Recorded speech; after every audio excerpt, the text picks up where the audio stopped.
Hello बच्चों, आप सबका स्वागत है यूएस लेवल अप में। हम पढ़ रहे हैं क्लास 9 के ज्योग्राफी का chapter the physical features of India.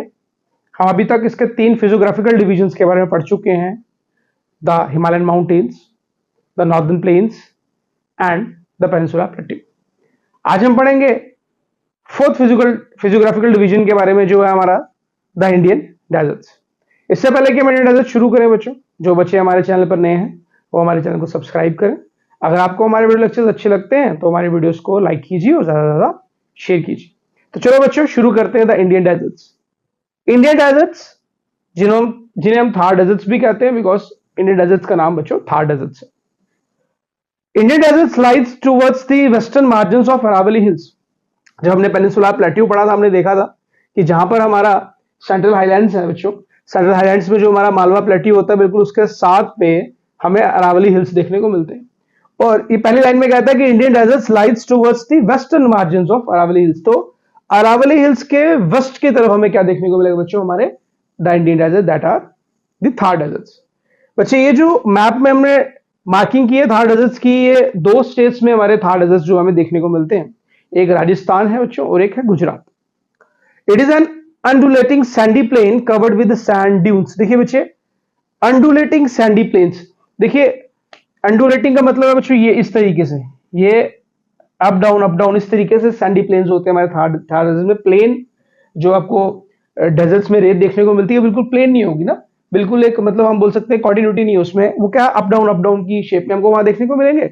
और कवर्ड विद सैंड ड्यून्स, तो बच्चों ड्यून्स याद कीजिए, जब हमने पढ़े थे हमारे हिमालयन माउंटेन्स, हमने बोला था एक माउंटेन और दूसरी माउंटेन रेंज के बीच में एक जगह होती है जिसे हम डून कहते हैं ना, देहरादून। सिमिलरली जैसे वो 2 माउंटेन रेंज के बीच में जगह, यहां पर भी बताता कि यहां पर सैंड ड्यून्स है, मिट्टी के टीले बोल सकते हैं बच्चों, इस तरीके से ना मिट्टी के टीले बने हुए हैं, काफी ऊंचे टीले बने हुए हैं। आप एक तरफ बिल्कुल प्लेन एरिया देखने को मिलेगा आपको, और उसी को चढ़ते चढ़ते आप जाओगे तो इस तरीके से यहां पहुंचोगे, उसके बाद फिर से आपको एक लो एलिवेशन देखने को मिलेगी। तो ये हमारे बच्चे क्या है, सैंड ड्यून्स के बारे में बताया हुआ। This region receives very low rainfall below 150 mm per year.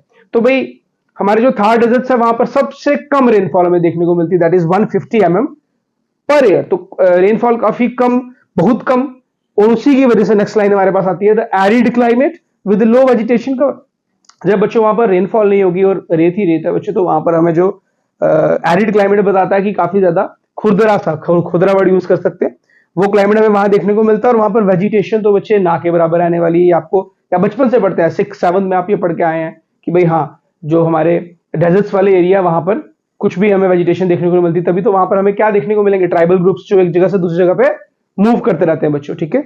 फिर streams appear during the rainy season but soon they disappear into the sands as they do not have even enough water to reach the sea. बच्चे बहुत अच्छा point है। क्या है, अगर आप हमारे मैप की तरफ देखें तो जो हमारी बड़ी बड़ी रिवर्स जो फ्लो करती हैं, हम गंगा की बात करें, यहां से गंगा आएगी और बच्चे और यहां जाकर के वो हमारे बे ऑफ बंगाल में डिसअपेयर हो जाएगी। अगर हम बात करें यहां पर कृष्णा कावेरी की, तो बच्चे अगेन वो भी हमारे बे ऑफ बंगाल में आकर के डिसअपेयर हो जाएगी।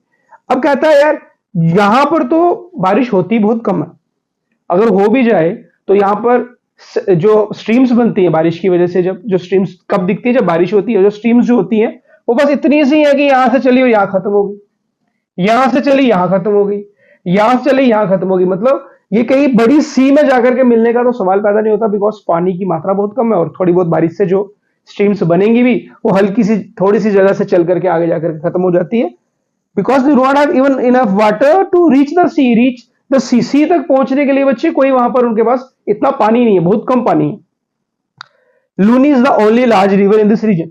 तो अगर हमें यहां पर कोई रिवर देखने को मिलती भी है तो इकलौती रिवर है, इसका नाम है लूनी, ये राजस्थान स्टेट में देखने को मिलेगी हमको।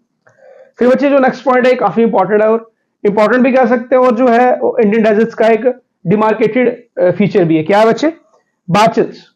अभी हम समझेंगे बाचल्स क्या होता है।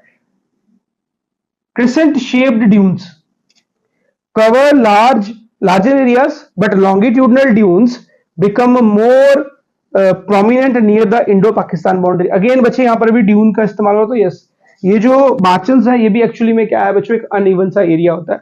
जब एक जगह पर काफी ज्यादा सैंड बच्चों हमारे पास पड़ी हुई है, इस तरीके से ना सैंड पड़ी है, तो यहां से जब हवा आती है यहां से जब हवा आती है वो हल्की हल्की सैंड को लेते जाएगी ना, क्योंकि जिस डायरेक्शन से आ रही है उसके अपोजिट डायरेक्शन में अपने साथ वो सैंड को कैरी करेगी। ये तो नहीं है कि पूरा का पूरा जो टीला बना हुआ है सैंड का वो गिर जाएगा, नो। जो टीला भी यहां पर इतना ऊंचा था, अब हवा की वजह से वो यहां पर थोड़ा सा नीचे हो जाने वाला है बच्चों, यहां पर नीचे हो जाने वाला और यहां पर जाकर ऊपर हो जाने वाला है। तो कहता है जो डिफरेंट डिफरेंट शेप के हमारे सैंड ड्यूज में देखने को मिलते हैं, जो आज जहां पर ऊंचाई थी वहां पर डिप्रेशन आ चुका है और जहां पर कल डिप्रेशन था वहां ऊंचाई आ चुकी है। कहता है ये जो चेंज आता रहता है इसी को बच्चे उन्होंने बार्चन्स का नाम दिया हुआ है। और कहता है काफी ज्यादा बार्चन्स जो है वो हमें हमारे थार डेजर्ट में देखने को मिलते हैं, बट काफी बड़े बड़े बार्चन्स हमें कहां देखने को मिलेंगे बच्चों? इंडो पाकिस्तान बाउंड्री के पास। आपको पता होना चाहिए कि राजस्थान के साथ हमारी पाकिस्तान की बाउंड्री लगती है बच्चों, तो उस जगह पर हमें सबसे ज्यादा थार डेजर्ट्स के ये जो बार्चन्स देखने को मिलते हैं। अगर इंडिया की बात करें, इंडिया में सबसे ज्यादा बार्चन्स हमें कहां देखने को मिलेंगे बच्चों? तो वो बच्चे जैसलमेर की बात करते हैं। तो बच्चे हम अभी तक 4 फीचर्स पढ़ चुके हैं अपने इंडिया के लैंडफॉर्म्स के। देखिए सबसे पहले हमने पढ़ा द हिमालयन माउंटेन्स, उसके बाद हमने पढ़ा द नॉर्दर्न प्लेन्स, फिर हमने पढ़ा द पेनिनसुलर प्लेट्यू, और आज हमने खत्म किया बच्चों the Indian deserts. Indian desert के बाद बच्चों हमारे पास 2 फिजियोग्राफिकल डिविजन हो रह चुके हैं बच्चों, द कोस्टल एरियाज और उसके बाद बच्चे द आइलैंड्स। कोशिश करेंगे वो दोनों हम एक सिंगल क्लास में कवर करें। नेक्स्ट क्लास में बच्चे मिलेंगे। अगेन जो बच्चे पहली बार हमारे साथ जुड़े हैं वो हमारे चैनल को सब्सक्राइब करें। अगर आपको हमारे वीडियो लेक्चर्स अच्छे लगते हैं तो हमारी वीडियोस को लाइक कीजिए और ज्यादा से ज्यादा शेयर कीजिए। Till then, thank you.